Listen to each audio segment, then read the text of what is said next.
Hi, good morning again, ladies and gentlemen.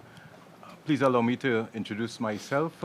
My name is Allister Glean. I am the representative in Barbados for the Inter-American Institute for Cooperation on Agriculture. And I want to say a hearty welcome to this all-important session on the logistics dilemma. We are seeking to address the movement of agricultural goods and fisheries products across the region and to extra-regional markets as well. And this is an ongoing discussion that we've been having, and we are hoping that we can arrive at solutions, practical ones and initiatives that can allow us to advance the movement of goods across the region. It's a dilemma, as we said, because we often say we need vessels, we need opportunities to move goods, but then at the same time, the carriers, they would say, we need to know the demand, we need information. You know, so it's always chicken or the egg. So this is an interesting dialogue for us to have here this morning. And I'm appreciative of the persons who are online, who've joined to contribute to this discussion, as well as to my live audience here. And I'm seeing persons from the development organizations, from the ministries of agriculture, from fisheries, from research entities, and it's great to have you all here. I want to congratulate our partners, the Caribbean Regional Fisheries Machinery, CRFM. They've done a fantastic job putting together this session, and of course the CARICOM Secretariat for the overall coordination of this Caribbean Week of Agriculture. It's all interconnected. We can't sit here and say that logistics is the primary issue unless we understand the production issues, unless we understand the pest and disease issues, the sanitary and phytosanitary issues. We're not going to go anywhere. We need to recognize all things are connected if we are to move goods across the region, if we are to advance our efforts at food security, and ultimately what we're looking at, the theme of the Caribbean Week of Agriculture, we want to advance on the 25 by 25 initiative. A very lofty target, but if we all work together, if we collaborate, I believe it's quite achievable. And through our partnership and even walking through the various rooms at CWA, it's evident that we are on our way to achieving those targets. So I want to again thank you all for joining, all the partners, the donors, etc., the EU, USA, the CDB, all the players who are contributing to this process. We need you all on board. With that said, let me move on quickly. I would like us to get into the meat of the matter. And as I said, what do we want to achieve? We want to have a strategic dialogue on this issue of logistics, how we are able to recognize all the activities that are involved in the movement, or rather the production, the storing and the movement of goods across the region. How do we achieve that for both fisheries and agricultural products? It's an important issue, and we want to be able to touch on some of those points here today. I have a cadre of persons here, experts, who are going to contribute to this dialogue, and I hope you will give me the opportunity to introduce them. Let me start off, first of all, by introducing my colleague right to my left, and I have here Dr. Sandra Grant, and Dr. Grant has over 30 years of experience working in the fisheries sector throughout the region. She became the Deputy Executive Director of the CRFM in June 2021. She previously worked with the CARICOM Fisheries Unit, which eventually transferred to becoming the CRFM as a data manager and analyst under the Fisheries Resource Assessment and Management Program. She holds a PhD in Natural Resources and Environmental Management from the University of Manitoba, Canada. I'll go on to my next presenter, and he's in our physical audience here, Mr. Lench Fevrier, who's a St. Lucia national, and his expertise in agricultural and trade policy, planning and strategies, as well as agribusiness and marketing and regional trade. Prior to his employment with the OECS Commission, he held positions as farm manager at the Sir Arthur Lewis Community College in St. Lucia. He was also project coordinator of multiple initiatives. And also, I want to say that he holds a Master of Science degree in Agricultural Economics from the University of the West Indies, Trinidad and Tobago, my old schoolmate, in fact. Let me introduce another colleague who's on the head table, Mr. Andrew Jackson, who is the head of supply chain for the World Food Programme's multi-country office for the Caribbean, and he oversees the delivery of supply chain capacity strengthening and emergency response activities, a critical player for us. Prior to this current role, Andrew was based at the WFP headquarters in Rome, where he was global lead for supply chain service provision to governments and the wider humanitarian and development community. And prior to his time at his headquarters, he spent 2 years working with the Bill and Melinda Gates Foundation, Seattle. He brings a wealth of experience to this forum and, of course, to the region. I'll move on to another panelist who's joining us online, Mr. Sean Patience, and he's the Managing Director of Cargo Consolidators Agency Limited out of Trinidad and Tobago. And he has over 40 years experience in the industry. That's his company. And they're based, as I said, out of Point Lisas, Trinidad, and they have offices also in Piaco and Freeport, and they have subsidiary offices in Guyana, Miami, and Houston. The company operates primarily out of Trinidad, and they ship to the Caribbean, the US, the UK, and Europe generally. Sean has a Bachelor of Science degree with honors in aviation management from the Florida Institute of Technology, and he's a trained helicopter captain with over 4,000 hours of offshore and medevac flight time. And he's a certified FAA aircraft dispatcher. So we have an actual expert in the transportation area. We also have Ms. Linda Wiltshire, who has over 30 years experience in the regional transportation sector. Ms. Wiltshire is also experienced not just in maritime transportation, but in the regional air transportation industry. And she possesses a wealth of experience in terms of the legal aspect and the regulatory framework with relation to the maritime sector, its development and implementation of ISO quality management systems, project planning and monitoring, and preparation of budgets. She's currently a team member of Sherman Thomas & Associates, an international and regional transportation consultancy group. I am going to be your moderator this afternoon, and we are going to also close off with some remarks by Mr. Peter Murray of the CRFM. I just want to also say to you all that we are all collaborating under the auspices of the Business Development Thematic Group, which is a mechanism established by the CARICOM Secretariat and the COTED to look at coordination and reporting on initiatives related to marketing, investments and finance, transportation and logistics, and of course the organization of the private sector. So with that said, let me move on quickly to the meat of the matter. I want to be tight this morning, so I want to say to my presenters in the room, as well as those online, that I'll be holding you accountable to the time allotted to you. So 2 minutes before your presentation ends, I'm going to indicate same to you and ask you to wrap up quickly. And of course, in our discussions, we'd like you all to identify yourselves and keep your questions brief. Those who are online, please type your questions in the chat, and we will address them.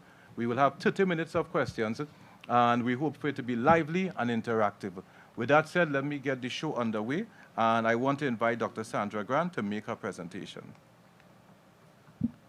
Thank you, Allister.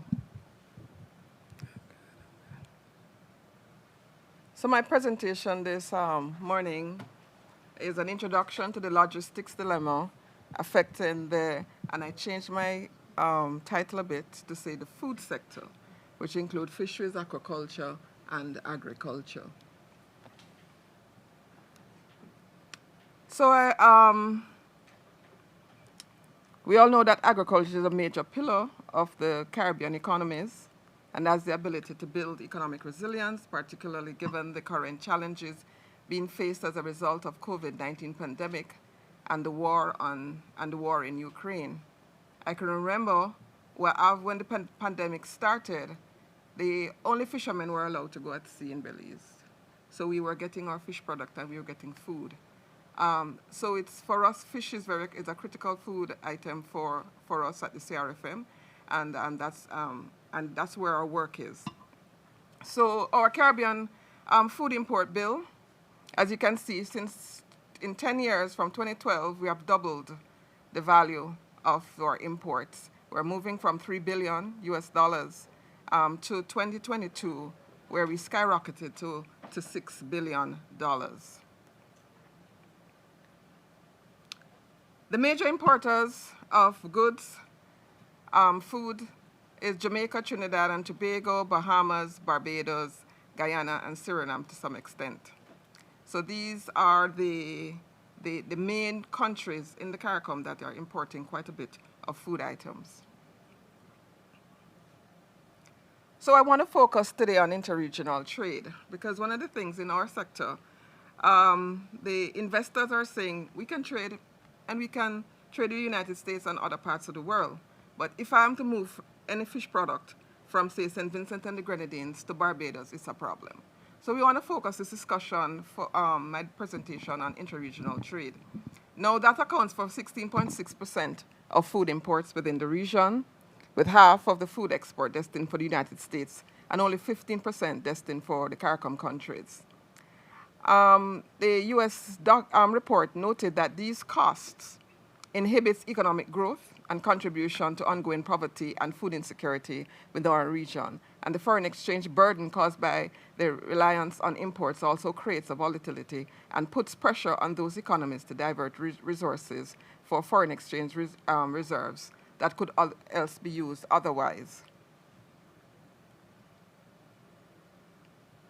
So,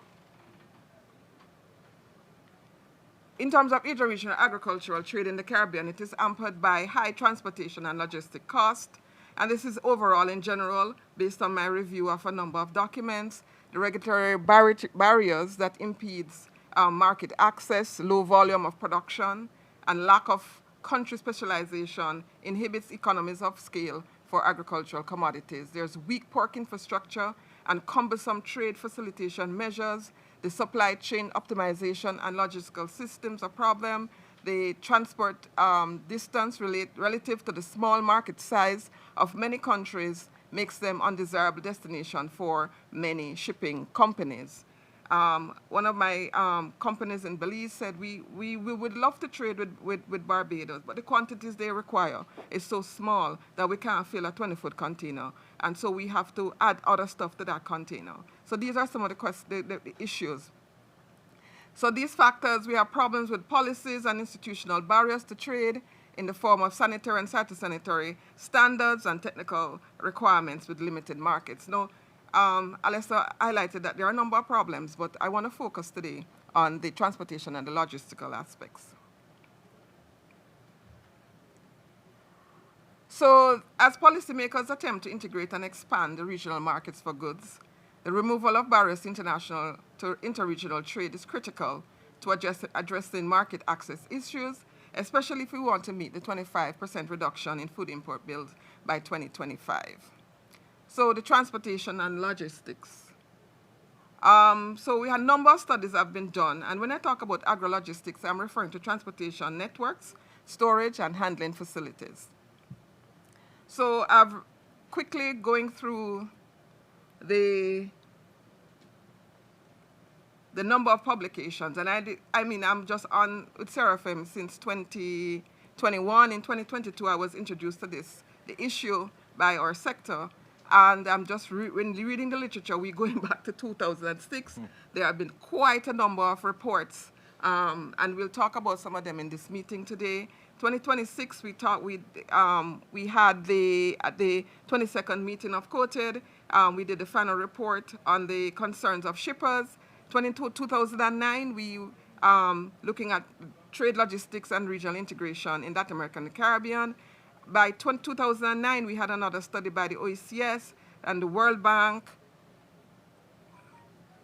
We had at CARICOM at 20 investment opportunities, port infrastructure investments. We had in 2007 with Antoine, and they did some work within the region as well. 2018, the short sea shipping network and finance model for the Caribbean. In 2023, we had also had a recent study on the establishment of maritime services to improve agri-food. And I'm told that there's quite a bit more. So the transportation and logistics sector, where the CRFM comes in all of this. And as I said before, we had an initial consultation with our processing sector, and it is they're that ones that brought up the issue of transportation and logistics for them, specifically after COVID-19, where they saw a reduction of the fleet, the air fleet, from 1 per day to less than 1, sometimes 1 a week. And so they were not able to move their products, and they were desperately seeking assistance in to try to move their products. So why are they concerned? In 2001, extra-regional imports were at 188, but then in terms of inter-regional imports, we're looking at down to 26.6.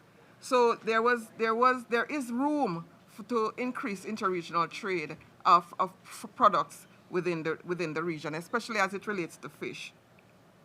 Now, what are we moving? We're moving fresh and frozen products. We're looking at 18 million in fish. We're looking at 10 million, in shellfish.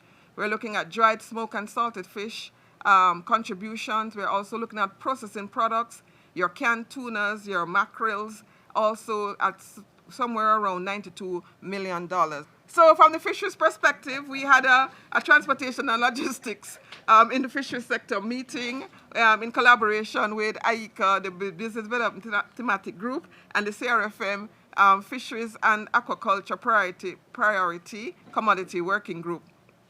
And that at this meeting, what the fishers were saying to us, we spoke with the fishers, we spoke with the suppliers, we spoke with the health sectors, and the three main things coming out of that conversation was the information constraints as it relates to the market demand and opportunities, accessing intra-regional markets, but also port efficiency, cold chain management, and the SPS issues.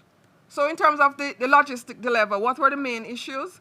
I looked at the 2017 report, and I think even as in 2017, these constraints still holds today, and they're even worsened by the advent of COVID. So how can we ensure the optimal continuous flow of agri-goods from manufacturing suppliers to producers and eventually to consumers? We need policy guidance for maritime sectors, port reform. We need to adopt LCL appropriate port tariff structures to encourage LCL's cargo trade. We need policy guidance for regulations and development of logistics services, but we also need digital infrastructure services. So agri-food trade is a complex interaction between a range of stakeholders, including farmers, fishers, agriculture farmers, processors, exporters, traders, shipping companies, and port authorities, to mention a few. But it also involves a collaboration of multiple agencies in regional and at the regional and international level. And so the CRFM, in partnership with IICA, with the CARICOM Secretariat, with the UN World Food Programme, the Caribbean Private Sector Organization, and others are working together to tackle the problem of transportation and logistics. And you will hear from my partners in a few. We're talking about opportunities and solutions. Opportunities, Mr. Lench and Andrew will talk about the opportunities. And for the solutions, we want to look at less than container load by Sean and digital infrastructure by Linda. And with that, I thank you. Let me thank you, Dr. Grant, for that very informative introduction to this dilemma. And again, we are here in the constraints. Various solutions have been proposed, recommendations, etc. And we invite you all to engage us to get more information. We can make that information available to you. We want to move on quickly. And again, welcome to this session. I want to welcome in particular the private sector, because you all are the ones who are directly affected. And Dr. Grant spoke about the Caribbean Private Sector Organization playing a critical role in driving this agenda, as well as other entities like ACARI, CAFAN, the Caribbean Agribusiness Association, CABA. They're all playing a role to drive this 25 by 25 agenda. With that said, let me pass on quickly to my old schoolmate, as I said, and colleague in St. Lucia, Mr. Lench Fevrier from the OECS Commission, who's going to share with us an overview of some of the key initiatives that are being developed now by development partners and donor agencies. As Dr. Grant said, there have been studies, and what we're trying to do now is be relevant, be current, so as we undertake current actions, they are based on informed assessments of the various issues. And we're going to hear from Lench what is taking place here. And just to let the audience know, we have some of those development partners who are here who can take questions during our discussion period. And I'll identify them shortly. Mr. Fevrier? Okay, thank you. So I will be speaking on the opportunities for improving competitiveness while confronting the logistics dilemma. Okay, so the presentation outline on the first part will be an introduction, then I will speak about the work being led by CDB, then USAID, and then by the EU, and then the final component will be to open up for questions and discussion. Now, A key commitment emanating from the 33rd intersectoral meeting of the CARICOM Conference of Heads of Government in March of 2022, reiterated by them at the Agri-Investment Forum in May of 2022, is the need for the regional to reduce dependence of food and food imports from non-regional sources. Consistent with this objective, the heads of government agreed on a program to reduce the region's food import bill by 25% by the year 2025, with a focus on the implementation of measures to increase regional agriculture production and processing and inter-regional trade on agri-food products.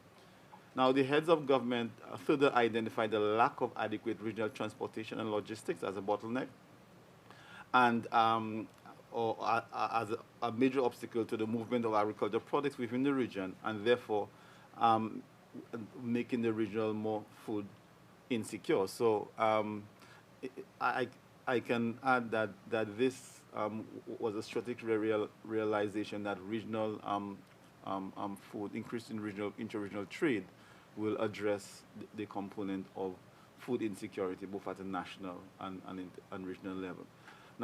Now, in December of 2022, the President of the Caribbean Development Bank approved a project to finance a consultancy service to explore options for establishing a maritime cargo service between Barbados, Guyana, and Trinidad and Tobago.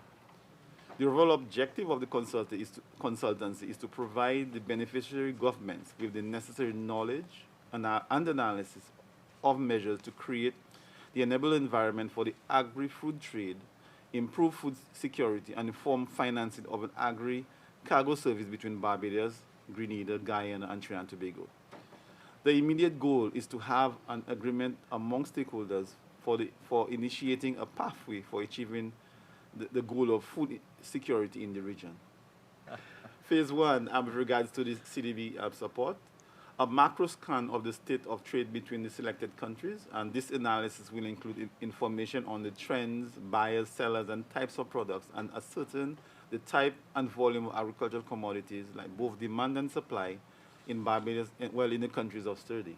Now, phase 1B would be a definition of the minimum technical and operational characteristics of vessels, considering factors such as marine conditions, distance, standard vessel specification, required for berthing and maintenance facilities and associated port infrastructure and logistical facilities and systems. Also, there would have to be a look at the legislation and regulations, etc., with the capacity to efficiently transport perishable and non-perishable agricultural goods in the region.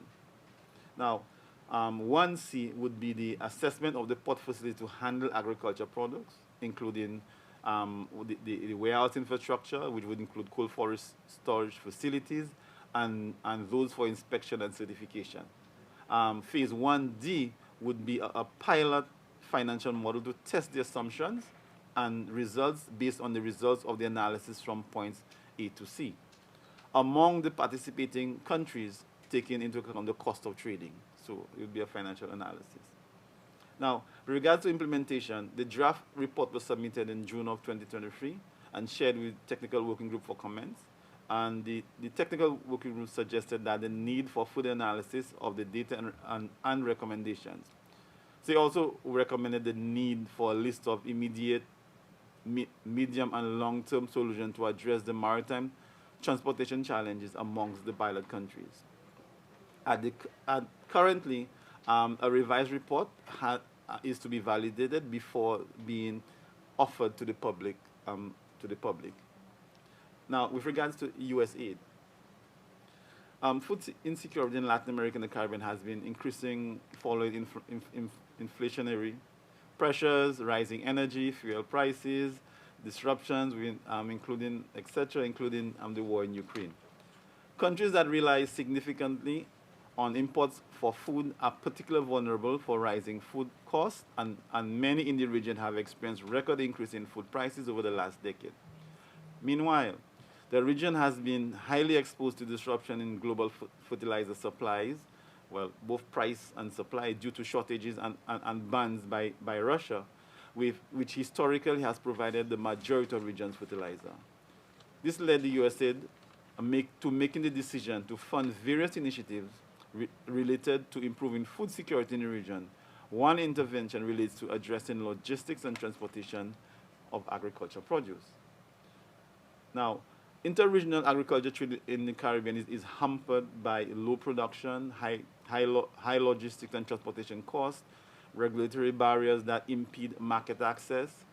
To address these challenges, the CARICOM Secretariat suggested that support of USAID to develop an operational model for interregional agriculture trade in the region. This operational model is intended to provide a practical guide for action to remove barriers and enable interregional agriculture trade based on feedback from a wide range of relevant and private sector stakeholders operating in the countries of study. The focus of the study was on perishables, significantly fruits, vegetables, and non-perishables, which would be significantly grains, and agricultural inputs, fertilizers in particular.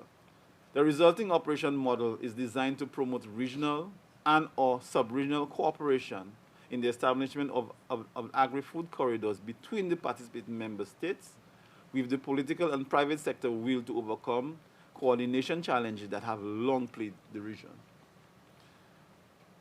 After the research and a research validation workshop, an operation model for intra-regional agriculture trade in the ESC has been developed and can have several components built out for investment.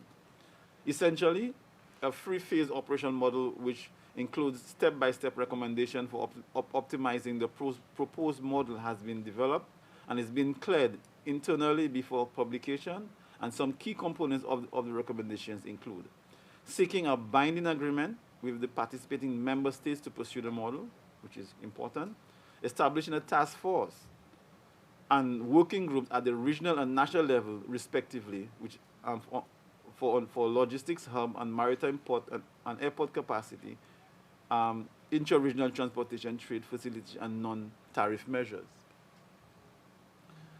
Now, selecting specific commodities to include in agri-food corridor, you need to determine what basket of goods you are going to trade within that corridor. Designing the agri-food corridor with strategic plans for investment in key areas. Signing a sub-regional plan on the agri-food corridors. Activate and leverage private sector capital and expertise through investment opportunities. Develop and implement bilateral and multilateral knowledge sharing and mechanisms, and to monitor and adapt the initiative while it's being implemented. The EU. Food security is an increasing matter of global concern, and particularly since the invasion of Ukraine by Russia, which added to the difficult economic and social situation caused by the COVID-19 pandemic. In response, the European Union approved an euro 19 million Caribbean regional program on food production and resilient food system. This will benefit the most vulnerable countries and groups in the Caribbean region. This EU program has therefore been structured to target some of the most pressing bottlenecks to achieving sustainable solutions for food and nutrition security in the region, including sustainable and climate-smart production processes of locally produced food, efficient and reliable regional distribution mechanisms, healthy consumption patterns, and resilient and social protection structures. In line with the EU Global Gateway Investment Agenda that aims at unlocking green and digital investment in the Caribbean region, EU support on interregional trade maritime transportation will be focused on the following. 1, regulatory and harmonization work, and 2, logistical improvement and investments. Now, with regard to the implementation, the potential activities on the different EU programs including food insecurity are reducing export-import times, example through support to customs reform or the advancement of authorized economic operators for agricultural traders in CARICOM, elaborate regional customs procedures guidelines per country, explore possible linkages between schooner vessels with the formal shipping sector, elaboration of a regional maritime policy, inclusive of mergers and anti-competitive behavior, potential for vessel sharing agreements and coordination of routes and schedules. Also regulations to ensure maritime safety and security. With regards to logistics and investment, the provision of adequate cold storage facilities for loading areas, we recognize that's an issue. To facilitate refrigerated transport to maintain the cold chain, the elaboration of product-specific protocols, the modernization of digital and traceability system, digitization of port management, to foster LCL, less than container load cargo services for digitization and enable of the policy framework, because we do recognize that there are many small exporters in the region and they do not have container load cargo to trade. To expand vocational education on logistics, trade, etc., and including customs, inspection, cold chain procedures. That's it in a nutshell. Thank you very much. Let me thank my colleague, Mr. Fevrier, for the very insightful presentation and for sticking to the time. The questions and discussion will come later on, so I want you to place your questions and comments in the chat. And for those in the live audience, please make notes and we'll come to you shortly. With that said, let's move on quickly. Very informative, thank you. And we have our colleagues from the World Bank, from CDB, the EU, and USA in the audience. And I'm sure they'll be happy to make contributions when we come to that point. Moving on to our colleague from the World Food Programme. To my left, Mr. Andrew Jackson, who's the head of supply chain with WFP. Mr. Jackson, you have the microphone. Great, thank you, and very good morning to all of you. Thank you to the organisers for putting together a really diverse panel. It's a really important subject, so it's great to be here with you all today. So just to set the scene, for those of you who are not familiar with WFP's work in the region, WFP brings life-saving relief in emergencies. We also use food as a pathway to stability and prosperity for people recovering from disasters and the impacts of climate change.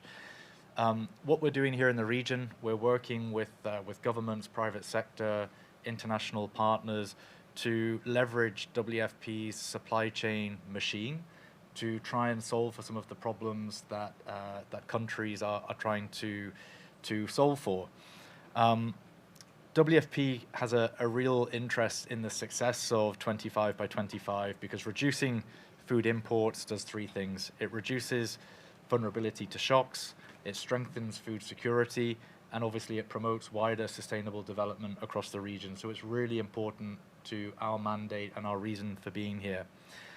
Now, it's been a great week for me to hear about all the different initiatives that are taking place, but one thing that is super clear to me, and I'm sure the reason why you're here, is that the importance of resilient supply chain logistics systems is fundamental in underpinning the flow of Caribbean food from Caribbean farms to Caribbean forks.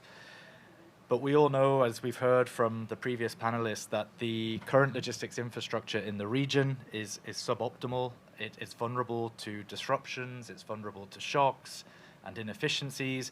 And the bottom line is that this just keeps on increasing the costs of landed goods, right?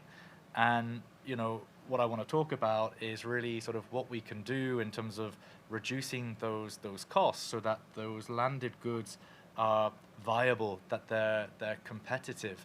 If we are able to bring down that logistics cost, then we have a value proposition that is it makes business sense, right, for producer, consumer, and the suppliers. But it's really difficult to know where to start. As we've already heard, there's some really big issues. You know, should we focus now on creating routes? Should we focus on less than container loads? What about policy? Where do we start with all this? Who's involved? Who do we need to put in the resources to make this happen? But clearly it's going to require a concerted effort from government, from private sector, development organizations like WFP, FAO, and many others, as well as the donor community. And I think what we really need to look at, and what I want to propose over the next few minutes, is trying to bring us all on the same page, right? You know, one of in the preparation for this panel, we said we want to sort of put something out there and try and galvanize some support and bring something to the table. And on reflection and from what I've heard is that what's really needed here is a supply chain master plan that is specific for 25 by 25. There's so many different stakeholders involved in this. How do we come together under a common umbrella to try and do something about the logistics dilemma? So the question is, what would that look like in terms of key focus areas? And some of it has already been touched upon. So the top priority right now, and I think you've heard it, is focusing on our physical infrastructure. We need to future-proof infrastructure, logistics infrastructure for 25 by 25. Of course, it means roads, it means bridges, warehouses, airports, but considering that something like 90% of imports and exports are done by sea, I think a good starting point is to look at the status of the region's ports. We know that container companies have increased their container capacity, they have employed advanced technology to the point that infrastructure today in the region, which averages around 50 years old, is inadequate to meet current needs. So practically speaking, I think there's a few things we can do. One, it's something that Dr. Sandra had already mentioned. We need to modernize the equipment at these ports, right? We also need to look at the broader efficiencies. How do we make our ports far more efficient in terms of vessel loading, offloading, reducing the standing times, reducing the waiting times? All of that plays a really important role in reducing and driving down the logistics costs. In addition, bureaucracy, red tape, we need to overcome this. And I think with 25 by 25, if we can look for customs fast lanes or e-lanes, I think that would be a real low-hanging fruit that we could try and look at to enable greater integration and coordination for the movement of goods in and out of ports. I think there are many examples that we can try and look at in terms of use cases. If we look to the Mediterranean, multiple countries, over 1,000 islands, how are they doing trade? How does that work, right? In addition, cold chain, it's been mentioned, we've got real issues in terms of food loss because of a lack of cold chain or post-harvest handling techniques. There's been some very ambitious targets to reduce food loss, and I think as we look to scale regional and domestic consumption, we really need to look at how food is being monitored and inspected and kept at temperature from door to door and everywhere in between if we're going to have consumer and supplier confidence in terms of what we're trying to do here. WFP has done a significant amount of work in different settings in looking at post-harvest handling at the local producer level, and I think this is something that potentially as an organization we could look at what could potentially translate here as well. Another really important area, if not just as important, is looking at routes to markets, right? So what we're trying to do is reconfigure the status quo of supply chains, right? We've already heard about how the shipping network is set up. We know that the connectivity amongst islands has been a challenge for decades, and we know that mega container ships, generally speaking, will only call at the large ports. And then what happens is we get the feeder vessels that come to the islands, and that indirect path basically increases the cost of goods by 7% compared to world averages. So we really need to break that status quo.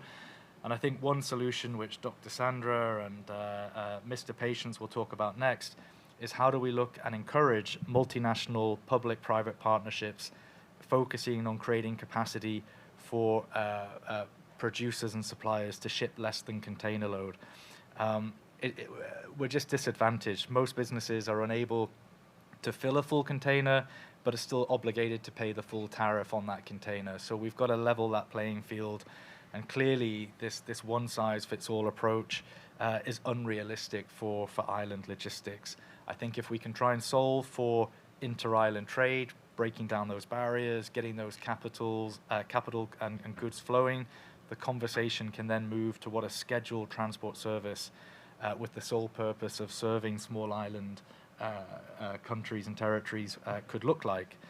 I think we can, let's break a little bit off at a time. Let's not look at necessarily trade between the Bahamas and Barbados. Let's look at regional corridors where it makes sense, right? Where transit times are not so significant, and we can try and zone in where there's a common interest. If St. Vincent has something that Barbados can import and vice versa, we can start to make the business case, right? The private sector will respond, and if we start slowly, we can start to build that up. Again, from WFP's side, what we can bring to increasing routes to markets, we work in very fragile settings, right? So if you look at the Ukraine Black Sea Grain Initiative, WFP is working with government and private sector to see how we get grain back onto the international market. How do we get fertilizer to countries who are no longer able to secure it because of the crisis? That's something that we're helping to solve for.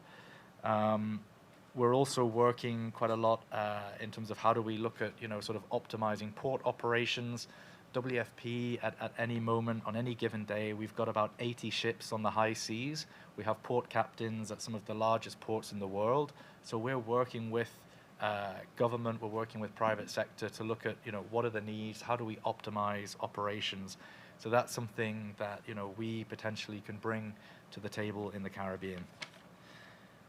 Moving on, the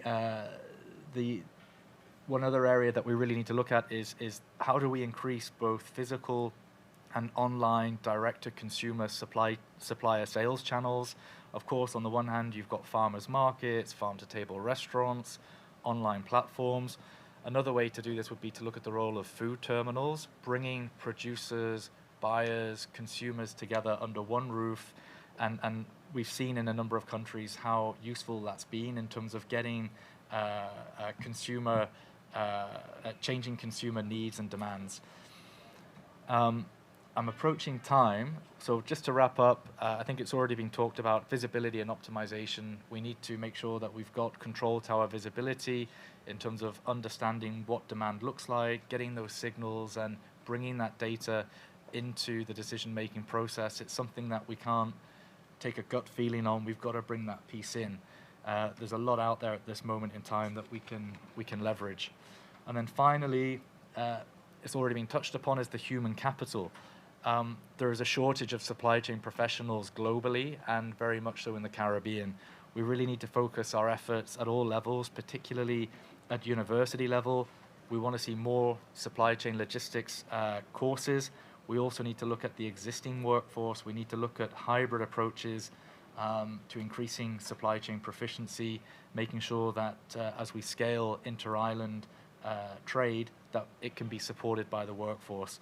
So WFP is doing a little bit on this. We're building a supply chain center of excellence in Barbados. It's a regional tool. It's primarily looking at equipping humanitarian supply chain responders, but I think there are certainly opportunities to look at different arrangements with educational institutions, governments, and businesses. So I've approached time.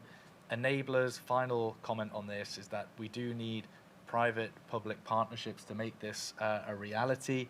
We need to come under some sort of master plan where we can feed back and have pilots and demonstrate best cases and use this community who we have in the room and elsewhere to be a platform for driving this change in our home countries and having that feedback loop. So that's it. I just want to say thank you to the organizers for having me as a panel and look forward to questions at the end of the session.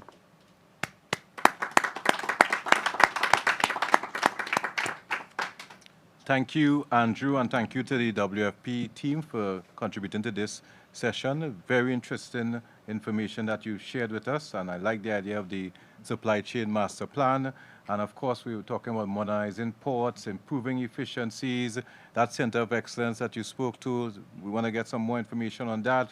And I think it's critical that we recognize the value of partnerships and collaboration. And we have all these partners here. Again, we hope you all will bring some interesting dialogue later on. And this whole issue of regional corridors seems to be popping up.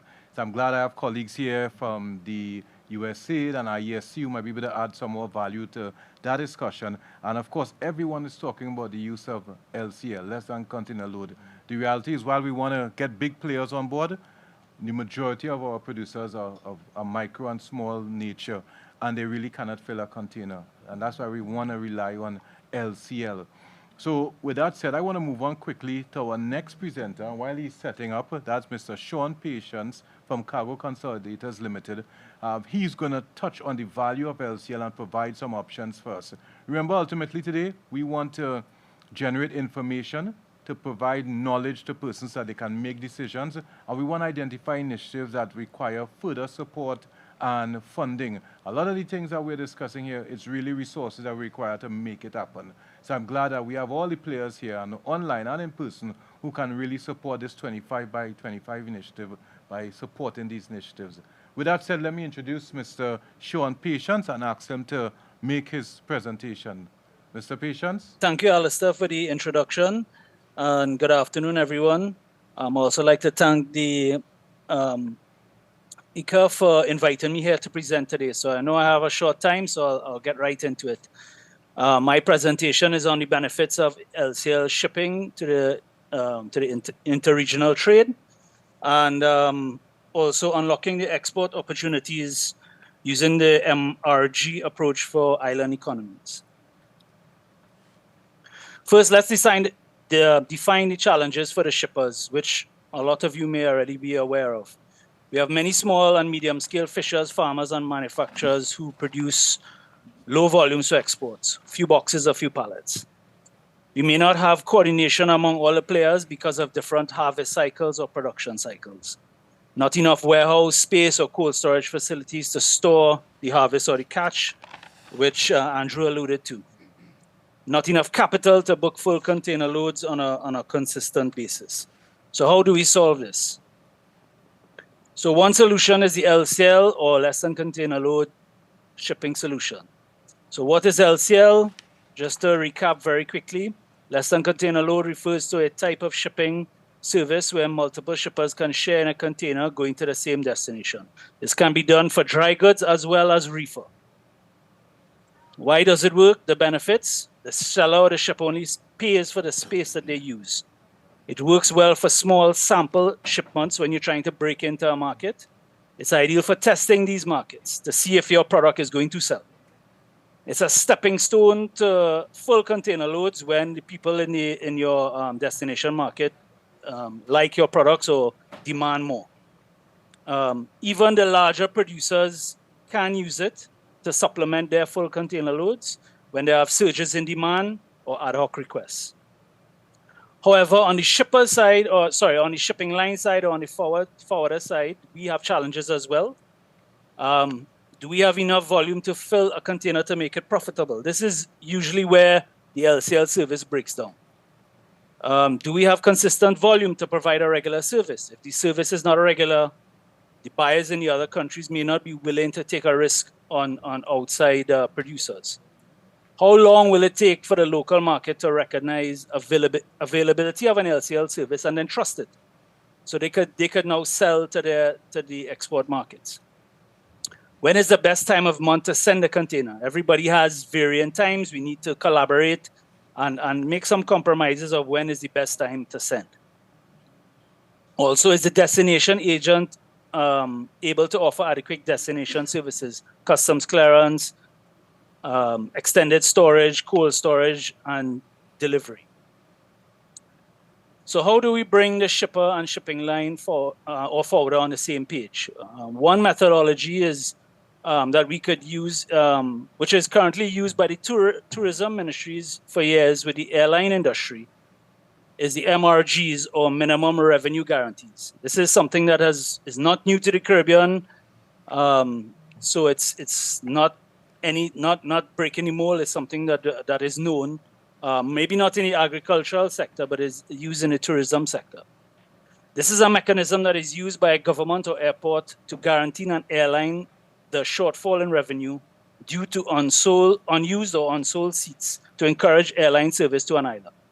We now apply the same concept to unused or unsold container space to encourage shipping lines to establish and maintain new routes. Said another way, the MRG provides shipping providers with financial security and encourage them to establish the shipping routes, even though there's uncertainty about the initial demand. If the route performs well and exceeds the revenue threshold, no payments are made. But if it falls short, the MRG entity compensates shipping provider to ensure they reach the guaranteed minimum revenue. This may have been talked about in years gone by in different ways, different formats. This is just a format that I think can work very effectively. So just to go into a bit of details, the MRG entity and shipping provider agree on a minimum revenue quantum and duration, be it 3, 6, 12, 24 months, or by number of container movements. They agree on the destinations they want to target and the frequency of shipments. The method of reimbursement, once there's a shortfall in revenue, is agreed to, either by direct payment, grants by third parties, tax credit or incentives, revenue sharing or public-private partnerships, or a hybrid of any or all of the above.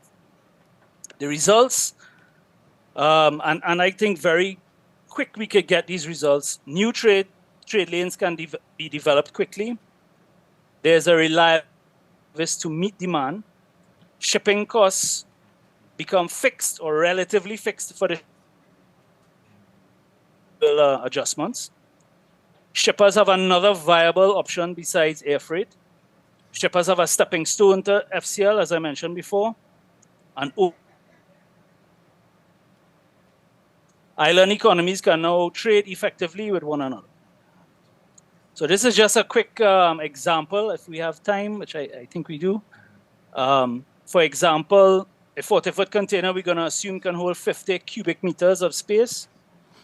All the costs, including a small profit for the forwarder, we estimate about $5,000 US to move this 40-foot container. Under these conditions, we're going to assume that we need to fill at least half the container, or 25 cubic meters, to recover the cost. So we average around $200 US per cubic meter. And with these following examples, I will show how the MRG could work. So right now, without enough volume, for example, you have 20 cubic meters of cargo. You need to get 50, but you only have 20, so it's definitely short. The cost of the container is still $5,000 US. The revenue on 20 cubic meters at $200 per cubic meter is $4,000.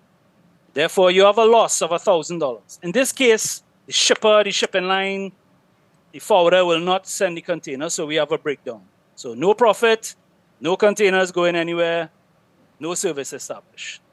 However, if we introduce the MRG, even in a case of not enough volume, we still have a loss of $1,000. However, the MRG is applied. Whichever entity now guarantees the unused portion, the container moves, and the service is maintained. And the final example is with a profit. So we actually have enough cargo to move to make the container profitable. No MRG required. Government entities are happy. The container moves and the service is maintained. So what does that achieve? We have a win-win situation for the customer, for the MRG entity or government, and for the freight forwarder or shipping line. So everybody wins in this scenario. So therefore, by using a methodology such as this or something similar, we would have achieved the goals that we set out, which is access to new export markets, reliable service established, producers are satisfied, on-time delivery, well, it could be on time once there are no delays. We have happy customers, we have happy forwarders, shipping lines, we have more potential for earning foreign exchange, and we have enhanced the overall goal of enhanced interregional trade. So that's my presentation in a very short time. I hope it wasn't too quick. And thank you very much, everyone.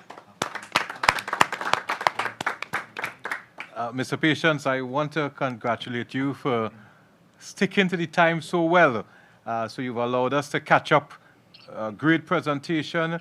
And for me, it was mind-blowing because I didn't really appreciate the concept of MRG and how it could be applied to the agriculture sector. You know, you always hear about it with respect to tourism.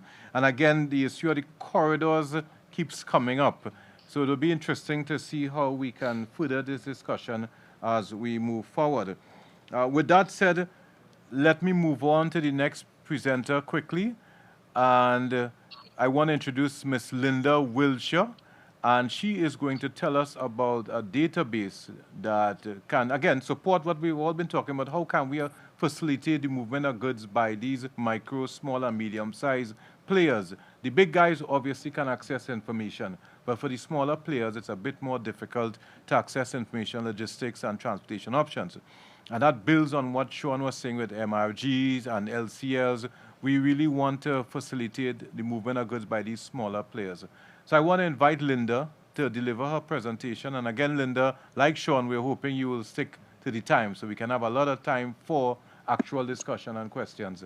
Linda, are you here? Okay, great. Floor is yours. I will first touch on the MSMEs, which is a critical trade sector, the project objective, project scope, sample database, existing trade and information portals, the way forward, assistance required. I will just present some very brief statistics in terms of what is happening with the MSME sector in the region. As indicated, the MSMEs in the Caribbean contributes 70% of the region's gross domestic product and 75% of its total employment. Now, the project, as conceptualized by IICA, will proceed with ongoing capacity building initiatives for the sector by national governments, financial institutions, and regional institutions. Some of these initiatives include training, financial support, and equity funding. The project, as conceptualized by IICA, is in the context of the recognition of the high importance to SMMEs. The project is designed to assist them to access relevant data and information on entities that constitute the supply chain for perishable goods, from input to final product. The project scope will encompass a range of entities, with initial participants included agencies in the regional transport sector, regulatory agencies, shipping services, regional agencies such as CARICOM Secretariat, and large agro-processing firms.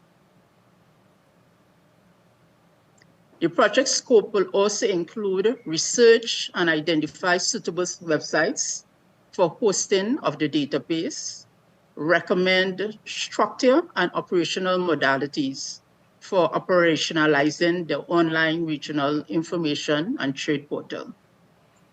I'll quickly go through the sample database that has been collected so far.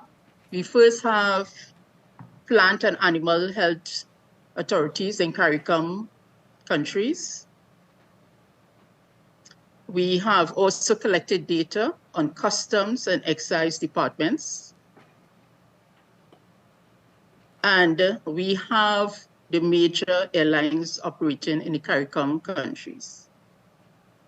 Preliminary research on existing information trade portals.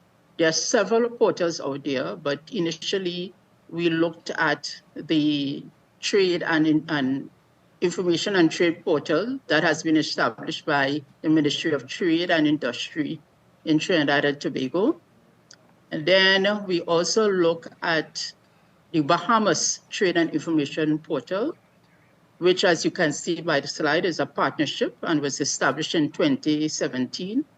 The purpose of all of these information and trade portals is really to create a central repository of information to facilitate ease of doing business by a number of agencies.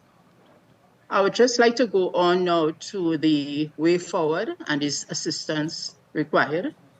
The execution of formal agreements with private and public sector agencies to provide data for completion of the phase 1, research and identify possible websites for posting of the database, continue research on existing information trade portals, their structures and operational requirements, and, which is going to be very critical, the provision of funding for the implementation of phase 2, which is the actual online portal. Thank you, Mr. Chairman. Linda, you've surprised us tremendously because you took almost half the time. So we are very appreciative of the information shared and the compliance with our time restrictions. And you know, it's interesting that you focus in the end on the way forward, which is really what we want to get to. And I think this database can play a critical role in supporting the efforts of the micro, small, and medium-sized players. And you know, my colleague is in the audience, Vaso Stewart from CABA, and he often talks about the importance of the public and the private sector players contributing to updating these databases, and that has always been the shortcoming. So we need the private sector on board. I'm glad the CPSO is leading this 25 by 25 initiative so they can support us in that regard, and of course entities like CAFAN and CABA, CARI, etc. And of course the hosting of the database is key. And that's why, again, we have all the players here, the CARICOM Secretariat, Caribbean Export, some of the development entities. We need them on board to support us going forward. As I walked through the various rooms earlier today, I said to myself, all this information is so rich, and everything is so interconnected. But the challenge is when we leave here, where can we go to get all this information, all this from Caribbean Week of Agriculture? I hope it's being stored somewhere so we can all benefit from the pool of data that is being presented during the course of the few days. With that said, I think we have had a lot of dialogue. We have heard from the presenters, and now it's time to hear from the audience, both online and in person. So we want to go for 20 to 25 minutes of question and answer and dialogue generally. Ultimately, what we want, information sharing, yes, but we want to determine what sort of initiatives need to go forward for further support, funding, etc., dialogue amongst the ministers, etc. So please, I want to invite you all to share your comments or your questions at this point. I'll start with my colleagues in the room here. So please identify yourself and proceed with the question by show of hands.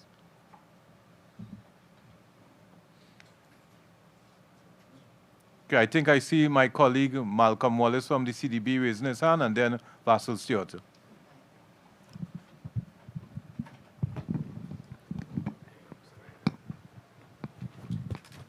Yeah, hi. Is it on? Yes. Yeah, hi, good morning. My question is for the WFP with regards to the Supply Chain Center of Excellence. Would just like to know exactly how do you propose to operate that Center of Excellence? What are the key entry points? And of course, what are the resources required in terms of the support from other development partners to ensure that we can get this to work? Thank you for that question. So the Centre of Excellence forms part of a wider build that WFP is making for the region on behalf and with SEDIMA. So we're building a logistics hub that will basically provide a pre-positioning and response facility for the wider region for natural disasters, but also as we're in this post-pandemic world, to have a collective tool to consolidate essential items and dispatch them during emergencies and what have you. And linked to that facility, the objective is to build a training center primarily to ensure that those countries and stakeholders who are involved in disaster response are able to be, have their skills up to date, to do simulations, to do specific trainings from warehousing to contracting, whatever that looks like in terms of need. That's what we would be looking to do. So it's really a convening location. It's obviously very difficult to bring people together. It's very expensive to find venues. So with funding from partners, we want to have that building, that Centre of Excellence available to the community, to different sectors, whether it's health or even the private sector, to do what we're doing here with 25 by 25. I should say as well that we will look to partner with different institutions, whether it's UE in Barbados in the region, but also the private sector to bring in and to do different activities. So this is really, I mean, we've got the spades in the ground. It's being built, and we're currently working out how this is going to look. But yes, we want it to be a tool for the region. Thank you for that, Malcolm and Andrew. Basil, Kaba? Yeah, thank you, Allister. You hear me clearly? Clearly. Yeah. I just wanted to comment on Sean's recommendation, which I think is an excellent one, and to advise that this has actually been applied in the region before. A country I shall not name had a similar program for exports of products that were specifically identified for export. There was a guarantee. In this case, the guarantee was for air freight. The air freight provider would commit each week a specific amount of space, which was paid for through financing from, I think it was USAID. And after a year, the program failed. It failed because the planning from the value chain was not there. The space was there, the market was there, the exporters were identified, but there was no production to support the program. And so the issue very often isn't one that relates to a lack of shipping infrastructure, apart from the port issue, which I agree with fully. But in terms of the availability of either cargo being moved by air or by sea, oftentimes the private sector has a service available. The cost, of course, is the issue. But even if a government or other public institution provide the guarantee, if a production is not there, the trade obviously can't happen. So in the past, we have failed to have a value chain approach, and that has been essential because of a failure. But the policy prescription is correct. You need that initial support to move the thing forward. So we want to thank you for that. I think it's very important to know that these production is used, and I think we should capture that going forward. We need to have it, as I said, all connected. I have a comment from Sandy here from the IESC, Improving Economies and Supporting Communities, and then we go to Felipe in the back. Apologies. I want to now pass the mic to Sandy Edwards from IESC, and then to Felipe Mota from the EU delegation. This one might be. Thank you, Allister, for this opportunity. Basil raised a very important point, and having my boss in the room, Darwin from USAID, it gives us a good opportunity to take 2 minutes to just respond to that, because that is exactly what we're doing. So I represent IESC, and we are implementing a USAID-funded 3-year project called CAPA, Caribbean Agricultural Productivity Improvement Activity. And the ethos of this is to do what you've just said, market-led approach to production. So there are 2 primary objectives that is going to respond to your question, which is to support producers in selected value chains in some countries as a pilot, to produce what the market is asking for. So our intervention is to work directly with those through various mechanisms. And then the second thing that the project is going to do is to support the trade of those products that are produced from those selected value chains.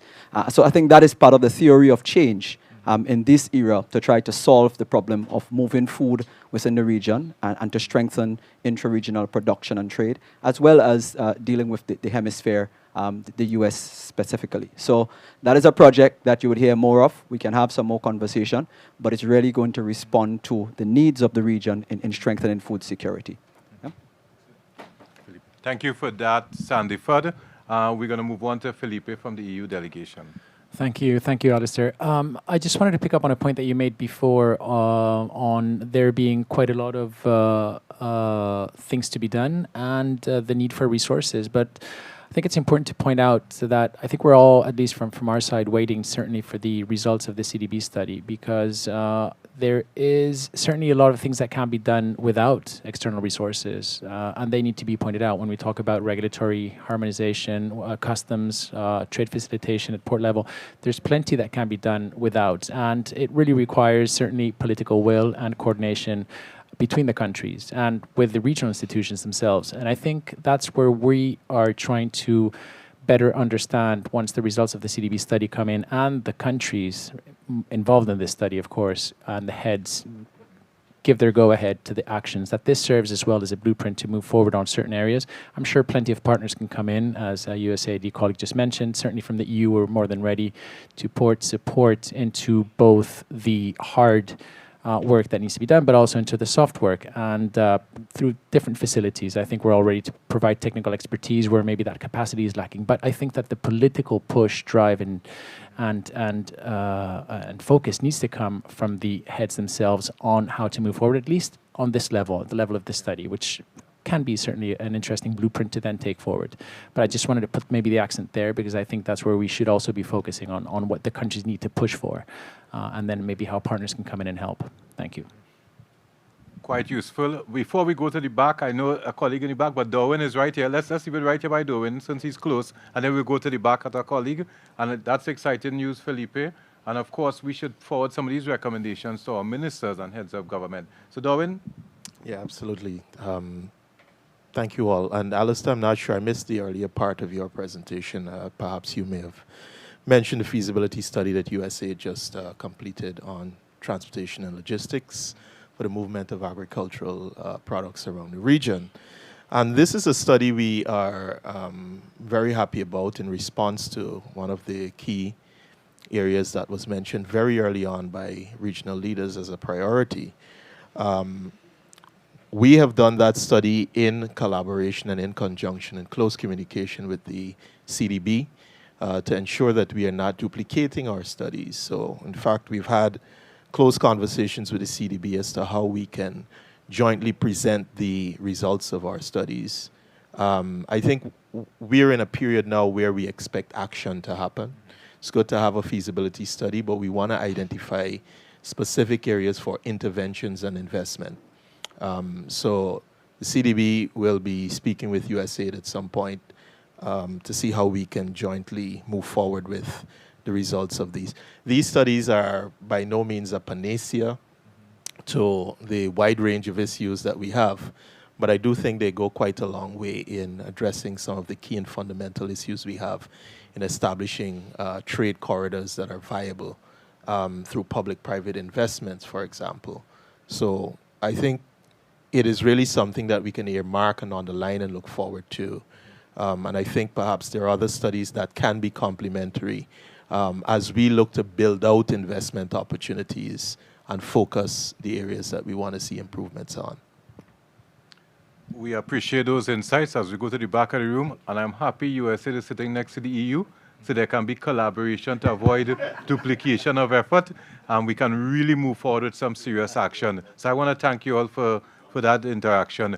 Going to the back, can you identify yourself? Yes, good morning. I'm Leroy McLean. I'm the consultant with the Minister of Agriculture in Barbados.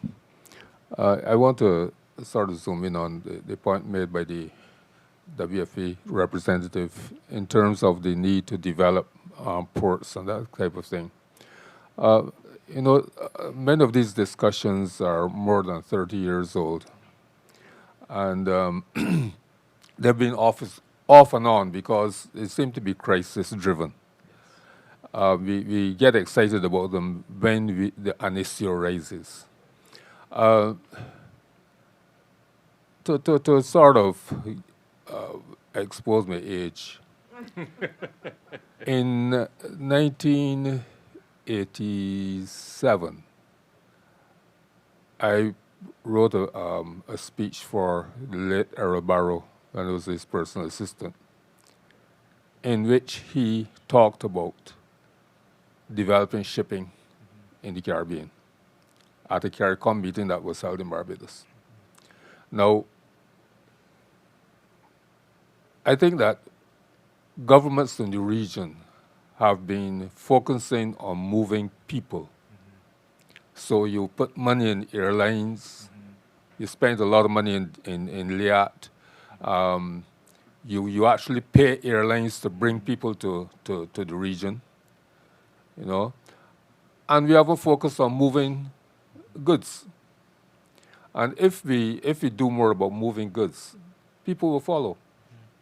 And we have a situation where all these things, the impact on the cost of living and all that, all these things are related because, as I pointed out in another group, I bought a huge watermelon in Jamaica that was probably about 15 pounds for the equivalent of $3 Barbados some time ago. went back to Barbados and bought and saw in the supermarket a slice of watermelon in a tray that was about 6 inches by 4 inches for $9 Barbados dollars. You can get a nice tasting pineapple in Guyana for $3 or $4 Barbados dollars. In Barbados, you pay $15 to $18 for that pineapple imported from Costa Rica, right? And while limes are and oranges are rotting on the ground in Dominica and places like that, you can't get them in Barbados.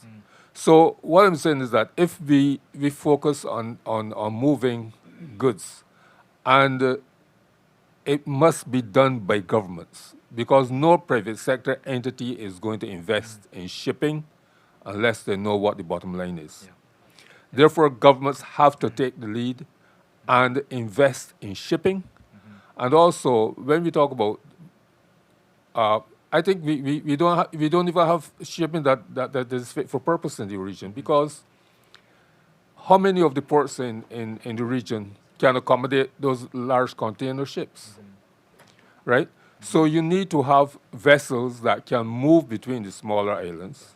And I might be a little naive, but I think that if we had 2 vessels that, one, if you use a place like Barbados as the hub, one going south, one going north, and they're coming back and forth.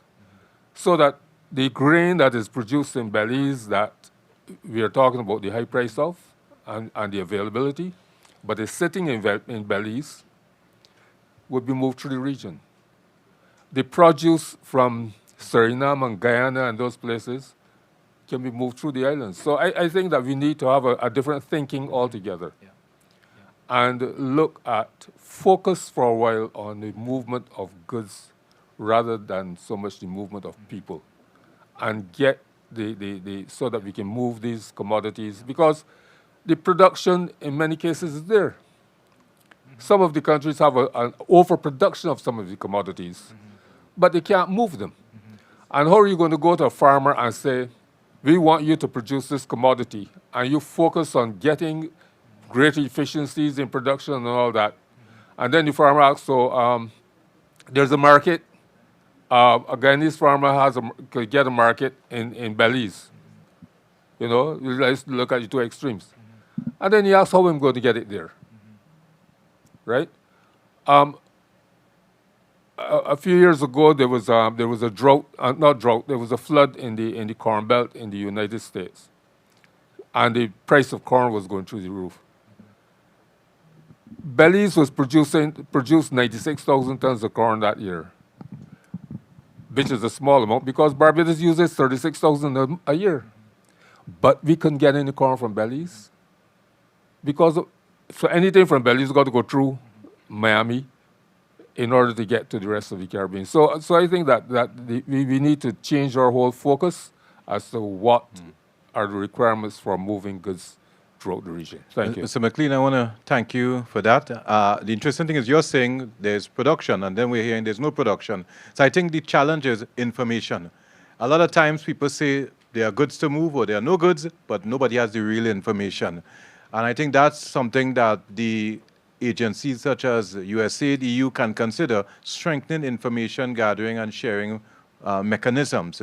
And it would be useful for us to consider that going forward. I'm glad the CAPA program is here, as my colleague from IICA shared, that will really ensure we do have the production, that we do have it. There is an online question, and I want to come to it quickly, from Antonia Wall. She's saying that in respect to brig, bulk, and schooner vessels that work within the Caribbean waters, she's asking what is being done via policy to assist these vessels as it relates to fuel costs. And inter-island vessels have always serviced the region for years. And she gives an example, the Abdi St. Vincent and Grenada vessels come into Trinidad weekly with fresh produce, and there's inter-island trade. However, one of the hurdles for these vessels has been fuel prices. So are we addressing fuel prices and policy to support these smaller vessels? And I don't know who can assist us with that. I know Sean is online, maybe he can make some insights, and any other agencies who are here in the room. And maybe that's something we can take to ministers for addressing and consideration. Anyone wants to take it? I see Malcolm is here in the room. So you want a question? Okay. Okay. Well, hold on there, Malcolm. So anybody wants to address that issue of policy? She's asking what policy or mechanisms are being put in place to address fuel costs for the smaller vessels in particular. Allister. Basil? Go ahead. Yeah, the point she's raising is perhaps as old as my colleague in the back there, right? The similar comments and requests were made. I was part of a study perhaps 20 years ago, make specific recommendation, not just in regards to fuel, but a range of support that these small vessels require, some of them to meet international requirements, some of them to meet the actual physical infrastructure to ensure effective movements of fresh produce. So there's a role for public support for existing infrastructure that's in place. These have been, small vessels have been providing services for years. There are issues relating to, as we mentioned earlier, port infrastructure, support to the vessels themselves in terms of improving onboard capacity. So that requires a whole range of policy measures to build on what's already there. Earlier I made the point about the need for information. And going back to the presentation made earlier, what is required in order to sustain these is that it has to be public-private. It's not public or private, or private alone. And the same issue relates to the transportation issue. We have had government invested in sea transportation before. They have invested in air cargo transportation. And again, they have failed because we have not taken a value chain strategy. The comment that there are products on the ground, yes, there may be products for 2 weeks, oversupply for 2 weeks. You can't build a service on the basis of that. So yes, we see, I would say very short instances where we may have oversupply, but you cannot build a long-term trading facility on that basis. It has to be planned, it has to be organized, and it all comes back to the lack of organized production. It's not a transportation issue technically. Very often, both public and private sector have made the investment. The transportation service is there, but the supply is not there to make it a viable opportunity. I think that is what we need to ensure we focus on. Thank you for that, Vasil, in terms of the value chain approach. And again, I remember a 2016-17 study done under the APP where some of those recommendations came out as well in terms of supporting the smaller vessels, fuel costs, etc. And again, the value chain approach is useful. CAPA is going to be doing work on that. USAID funding, I know the EU is proposing to do some work with value chain development as well. So I'm really hoping this time we get it right. And these are probably recommendations we need to take forward to the policymakers. I think I have a comment from my colleague, Andrew.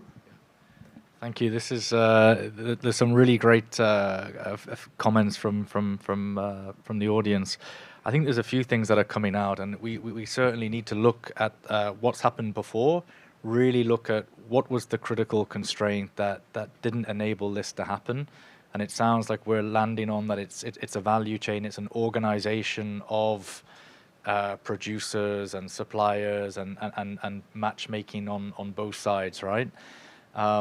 I think, you know, and I can't speak for Mr. Patience, but I can see the role. The ask is the public sector, government, to organize ourselves, to organize our markets. And I think one thing that we've learned is that the market will respond, right? If we look at COVID-19, those passenger aircrafts, they couldn't rip the passenger seats out quick enough, you know, to repurpose them. So I think if we can get organized with the different stakeholders to organize our markets so that the private sector has a value proposition that is interesting, where all the risk is not on them, then I hope we would see a positive response, and we would see maybe the development of new corridors, new lines, new more appropriate vessels that are more cost effective. So I think that's something that I'm really hearing. Obviously, Mr. Patience is a freight forwarder, you know. I mean, he doesn't want to deal with, you know, multiple stakeholders in the supply chain and dealing with a few pallets here, and then it doesn't arrive at the port, and then the vessel's waiting, and then there's demurrage. The risk is so much. So how do we look at, you know, sort of getting that organization going and meeting halfway in the middle? So that's something I wanted to share. Let me thank you for that, Andrew. Very insightful. I want to go to Malcolm at this point. Yeah, thanks. I would just like to lead up from the last point that you made with regards to the small producers and so on. I think maybe we are thinking about it, but it probably needs to be articulated here, so that we're clear on what we're trying to do. We're talking about the value chain approach, but we should not look at value chains in isolation. We should look at a series of value chains and see how we can help small producers coordinate their exports if we're looking at the whole less than container load situation and how we're going to move things. I think that's very important for us to do. As to who's going to do it, there are several actors within the room, the EU, the USAID, and so on. And I think it's very important that we build the capacity of those small producers to coordinate their exports so that we can actually, do what we need to do here. That's my submission there. Thank you for that, Malcolm. I want to move on quickly to Sean, who's online. Sean? Hi. Yes. And just to add to what Andrew was saying, you really need to know your market. So I could give you a real life example. Right now in Trinidad, LCL cargo to Guyana is weekly because the demand is there. It's just how it works. It is there. It is. Sometimes you don't even need to query the market. The products keep coming. However, to another island, such as Dominica or even Antigua, the demand is every month, every 6 weeks. Even if I wanted to push through a container every 2 weeks, it just would not happen. So you have to know your market, you have to know your demand. And so, yes, it would be nice to get entities to sponsor containers or sponsor air freight, but if the demand is not there, it will never work. So we just need to have that analysis done, and then we could actively implement a solution. That's my comment. Again, information, and it's important for us to involve the Market Information and Intelligence Agency. So thanks for that, Sean, and that's something maybe we should put forward and continue to press on. I know I have a colleague in the back, Melissa Brown from the World Bank, wants to add a comment or question. No, just maybe a few comments. I'm a bit new to the region, so I thought this was a very interesting discussion. But it seems to me that, at least for maybe the CDB and the IDB and the World Bank, one question we often have is if we're bringing our financial resources to countries, in the supply chain master plan, what is the role of the private sector and what is the role of the public sector? In some cases, you may wish to stimulate the market or to establish routes, but to make it sustainable in the long term, which I think colleagues were saying, it only really works if if the private sector is taking it on at some point. And so I think for us who might have some resources and are happy to help support, having that be a bit clearer, because I think a lot of our governments in the region, there's a fiscal challenge, there's not a lot of space to make all of these investments, so prioritizing what makes the most sense and what is going to be most successful would be important. And then I think just a small second comment, I think sometimes there may be a tension between producers and consumers. And so what we're doing to stimulate production, are we also translating that into something that is going to reduce prices for consumers? No. So I think there's a bit of a give and take here, and maybe that's what's driving some of this food import is, right, that it's cheaper. And that matters for consumers, especially a lot of whom are food insecure. So I think something to think about as we go forward. Thank you for that, Melissa. Any more comments in the room? Well, I have a colleague in the front who wants to raise a question, and I'll ask her to introduce herself. Thank you very much. My name is Renee Strickland. I'm a livestock exporter in Florida. And I've been active for many years now exporting genetics from the U.S. into the Caribbean. And it's challenging because it's live animals. And one of the reasons that I came to this conference was actually to try and seek help with ministers throughout the Caribbean, because like you all experience, you have these big shipping lines, I won't name them, you know them, and they won't carry live animals. It's to be just honest, it's a pain in their butt. So I imagine you have some other commodities where sometimes these are limiting factors, but I was actually going to suggest that you have the same experience I have in the cattle industry in the United States. There's 4 big processors processing 80% of the cattle in the United States. We finally had to invest in small and moderate processing companies. And it sounds to me like we have the same problem in the Caribbean with shipping lines. And I was wondering, while you're problem solving, if anyone has, the number of vessels, probably each island has a list of moderate-sized vessels that could be ro-ro, could carry a container, things like that. I've gotten sheep and goats here in the Caribbean various ways. It might be a livestock trailer, it might be a 40-foot shipping container modified, whatever. But I'm just thinking that those moderate and small ships are the key, which we used to have lots of years ago, and they've disappeared over the years. So it's like, yeah. Okay, Mr. McLean wants to respond to that, and I don't know if my colleague Pauline Yearwood from CARICOM Secretariat is on. She may want to add some comments there as well. Mr. McLean? Yes, actually, I got a request from the Prime Minister of Barbados. We have just agreed to send 1,000 sheep to Guyana. And we started to, look at how do we do this. Now, the first thing, Caribbean Airlines said, yes, they can take them, but it would cost $200,000 for 100, to take 100 sheep. No, we took, so far we have taken over 700 using a shipper from Guyana, a guy called Abbas. He transported, he transports like 300 per shipment, right? So that is a possibility. But part of the problem is that even that, in my view, is a risk, because there's a particular protocol for the movement of live animals by sea. And there are a lot of, even though we have not, in the region, we have not signed on to this agreement, we have to take special precautions to make sure that unfortunately, we have been able to do this without any loss whatsoever. In fact, one of the guys said that the sheep fare better on the ship than the fellows.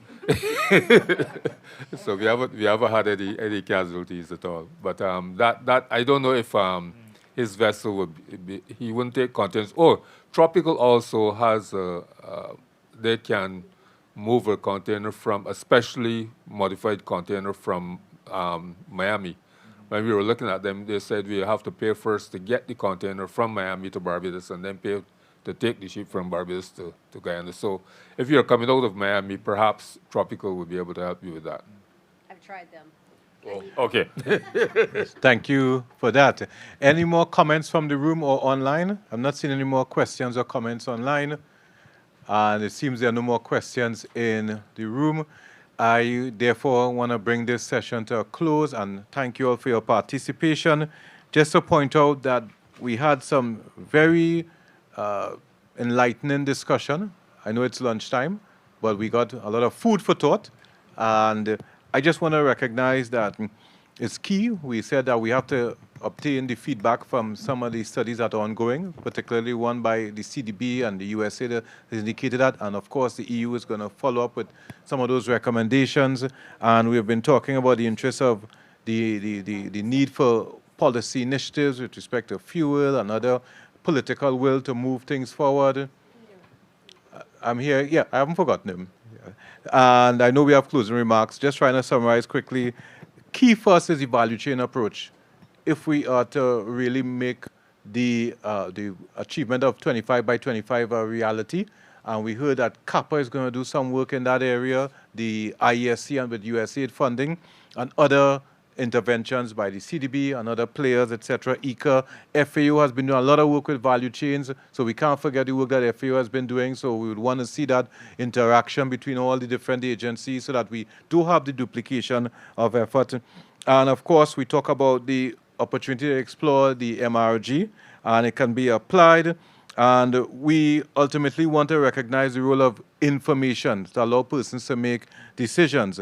And we had an interesting final comment where we talked about the need to identify what vessels are available to be moved, that the agencies are willing to provide support, but they want to know the role of the public versus the private sector so that they can make informed decisions. So I think those were some of the key comments that came out, unless anyone has something else to add. Okay, so we will make the information available to persons. We will forward recommendations to the Ministerial Task Force. We don't just want this to be solely a talk shop, but we want action to come out of it. It's time for action. It's time for transformation. With that said, I want to pass on to my colleague, Mr. Peter Murray, who's online from the CRFM, and he's going to provide some closing remarks. Again, colleagues, thank you very much for joining us. Peter? Thank you, Allister. I hope you're hearing me okay. Loud and clear. Please confirm. Hello? We see you and we hear you looking all fancy, like you're on a spaceship, ready to give us our closing remarks.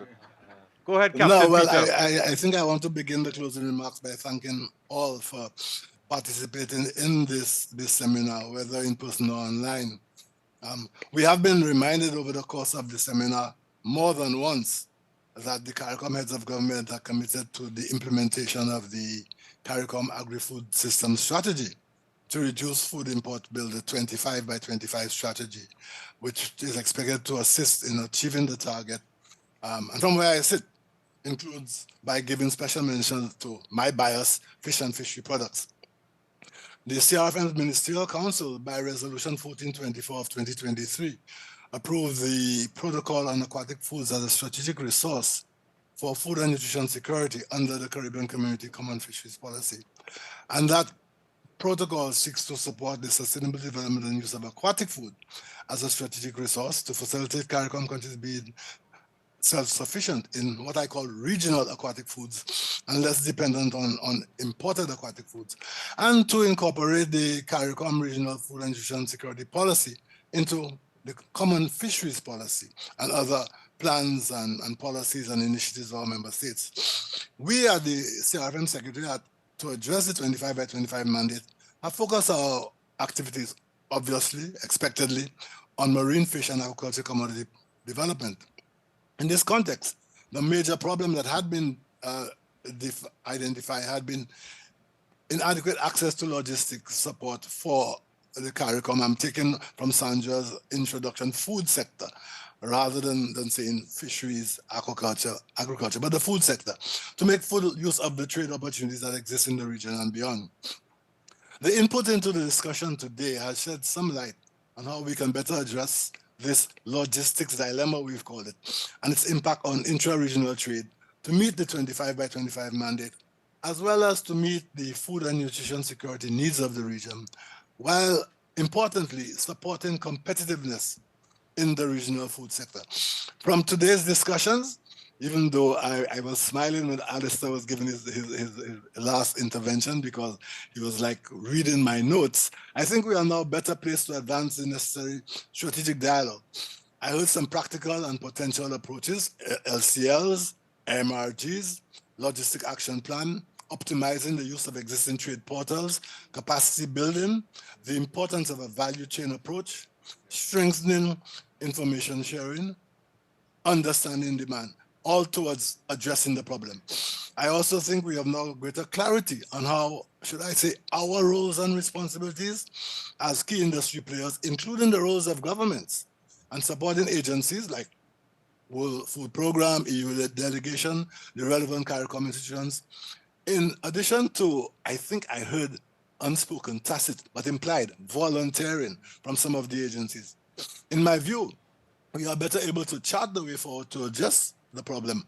And for this, you have our thanks. I also want to thank Allister for your moderation and your direction of the discussion. Thank you all, and have a good afternoon.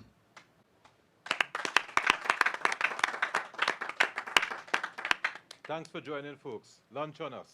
That's a joke. That's a joke.